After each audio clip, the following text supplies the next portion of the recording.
y está, digamos, orientada a la evaluación de velocidad de viento por huracán en una región del país que pues típicamente no ha sido el foco de atención nunca de, no solo no del reglamento, sino de muchos otros aspectos de la gobernanza, que es el archipiélago de San Andrés y Providencia. Como ustedes saben muy bien, en 2020 pues pasó el huracán Iota, ¿cierto? Por ahí se habla del 98% de destrucción en Providencia, ¿cierto? Y entonces ahí, en ese momento, cuando ya había pasado el huracán, empezamos a mirar, ¿cierto? ¿Qué es lo que estaba pasando? Pues aparte de las razones obvias de que simplemente por condiciones, digamos, del desarrollo mínimo de las islas, pues no hay ninguna aplicación realmente de los códigos.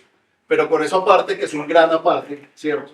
Quisimos ver qué pasa desde el punto de vista normativo allá, ¿cierto?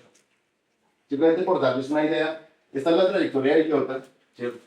Cuando estaba pasando cerca de Providencia, era categoría 4, ¿no? Entonces, en categoría 4, estamos hablando de una velocidad de orden de 210, 250 kilómetros por hora. Esa es una velocidad promediada en 10 minutos. Realmente las estructuras hay que mirarlas con tiempos de promediado más corto de 3 segundos. Y ustedes ahorita me creen el factor para convertirla de esa velocidad a velocidad de ráfaga es como 1.5. Entonces, si cogen este valor y lo multiplican por 1.5, pues la velocidad del viento anda por los 300 y pico kilómetros por hora, que es lo que IOTA le impuso a las edificaciones de Providencia, más o menos como para hacernos una idea. Fuimos a mirar la norma en el capítulo B6, ¿cierto? Y veíamos que en San Andrés y Providencia la velocidad de diseño era de 130 kilómetros por hora, ¿no? Ya para ráfagas de 3 segundos. Entonces hay una desconexión ahí bastante grande. Claro, no era necesario, no estamos diciendo que sea necesario diseñar para las velocidades de un huracán como yo, no. Pero sí había mucho espacio, el gap estaba demasiado grande. Entonces dijimos, bueno, ¿qué hacemos? Lo que hicimos es una evaluación de amenaza por huracán para el archipiélago, considerando pues primero los huracanes históricos de 1861 a 2020, que se tiene información en una base de datos de la NOAA que se llama la IDTRAX, y se complementó esa información con simulación de trayectorias, que es un modelo, digamos, basado en tomar la cuenca oceánica y partirla en pedacitos y empezar a mirar como las distribuciones de probabilidad en cada pedacito de las condiciones asociadas al tránsito de los ciclones, como la velocidad de avance, como la presión central, como ese tipo de características que se sabe son importantes dentro de las trayectorias. Eso realmente es un modelo que se conoce como el modelo Storm a nivel internacional. Nosotros lo aplicamos pues para el caso de esta modelación. Entonces, eso digamos con la condición histórica. Y después dijimos, bueno, de una vez, ya que estamos en esto y son huracanes, pues metamos el cambio climático. Entonces el cambio climático pues se sabe que puede tener influencia en la ocurrencia y en la intensidad de los ciclones porque pues puede haber una superficie oceánica más cálida. Claro que eso es relativo porque se sabe que va a ser más cálida en las zonas polares y no en las zonas tropicales, o sea que hay una cosa que no es tan exactamente cierta para los huracanes. Cambio en las regiones de origen, ¿cierto? Donde se aportan aerosoles y demás para generar depresiones aquí en la zona, por ejemplo, para el caso nuestro, los huracanes se forman aquí en la zona, digamos, de la costa africana, precisamente por el aporte de aerosoles de Sahara, o incremento del nivel del mar ya pensando en otra cosa que sería la marea económica. Entonces empezamos a mirar modelos de circulación global, cerca de más de 40 modelos de circulación global disponibles a nivel internacional, con diferentes resoluciones espaciales, esto está en kilómetros, solo para que se hagan una idea de lo gruesos que son esos modelos, y miramos específicamente el modelo de NCAR, que se llama el Community Climate System Model, y que es un modelo pues, que resuelve, digamos, en una cierta resolución que se considera bastante alta, el dominio asociado pues, a la cuenca del Atlántico Norte.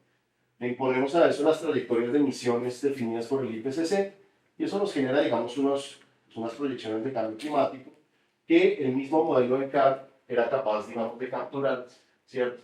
Condiciones de ciclo y posibles trayectorias ciclónicas en un clima futuro, ¿de acuerdo? Eso pues tiene sus bemoles, ¿no? Fíjense, por ejemplo, pues estas cosas. Entonces aparecían en ese resultado de ENCAR huracanes en tierra, ¿cierto? Huracanes muy al sur donde ya el efecto Coriolis desaparece totalmente y por lo tanto no puede haber actividad ciclónica. Entonces estos modelos de cambio climático incluso hoy en día pues les faltan, ¿no? Son altamente inciertos, pero son un referente que filtrando esos huracanes imposibles, pues consideramos aceptable para poder complementar la información y tener entonces una visión de los modelos, digamos, de las trayectorias con cambio climático. Adicionalmente al modelo NCAR, usamos 4 de los modelos de circulación global del proyecto Primavera del CENIP 6, del IPCC, en los cuales pues, nos basamos también en la aplicación del método Storm para generar simulaciones y de esa manera complementar la información hasta el 2050, ¿cierto? Ya considerando el cambio climático. Y cada trayectoria pues, está compuesta de avisos, ¿cierto?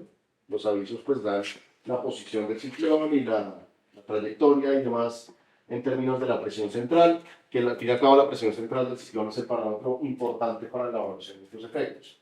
De tal manera que en cada posición de una trayectoria de estas, sea real o simulada, es posible evaluar cómo se ve el campo de viento a medida que avanza el ciclón según estas trayectorias.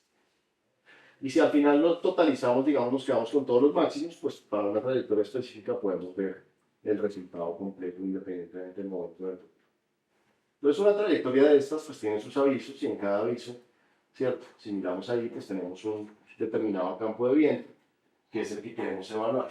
Y cada trayectoria además tiene simulaciones asociadas, entonces al final en un sitio específico yo no estoy obteniendo un valor único, específico, exacto de velocidad del viento, ¿cierto? Por los diferentes puntos de simulación, sino que lo que obtengo es una distribución de probabilidad.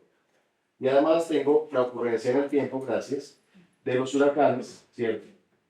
Voy transitando los huracanes a lo largo del tiempo. Ustedes se dan cuenta que ocurren, digamos, con tiempos variables, ¿cierto? Uno con otro, y que al final toda esa progresión de ocurrencias, si la acumulamos, nos genera lo que conocemos como un proceso de Poisson. Entonces tenemos todo un modelo probabilista para poder caracterizar la ocurrencia de los ciclones, ¿cierto? Y poder establecer su probabilidad de ocurrencia en el tiempo, adicional a los efectos que cada ciclón está causando en términos de velocidad del viento a nivel superficie. Y con eso caracterizamos curvas de amenaza, ¿cierto? De la velocidad superficial ante el viento, que si las calculamos en múltiples ubicaciones, pues tenemos mapas de amenaza. Lo hicimos entonces en San Andrés, Providencia y Santa Catalina. Teníamos un estudio de referencia previo que era de Victory y Otrix del 2008 y evaluamos entonces las condiciones de amenaza por y sin cambio climático, pero además considerando 4 niveles de exposición asociados a categorías de riesgo por de la ASC. Ustedes ven las curvas de amenaza, ciertos resultantes para nuestras islas. Y al final nos quedamos con la condición más crítica en ambos casos, ¿cierto? Fíjense que en San Andrés, por ejemplo, la condición más crítica de viento era sin cambio climático. El cambio no es demasiado grande, o sea, el cambio climático no le estaría reduciendo mucho, pero era sin cambio climático lo más crítico, y para Providencia y Santa Catalina, sí, el cambio climático tampoco aportaba mucho, ¿cierto? Pero pues era, digamos, la condición extrema. Y al final incorporamos, finalmente, pues las condiciones topográficas que son importantes.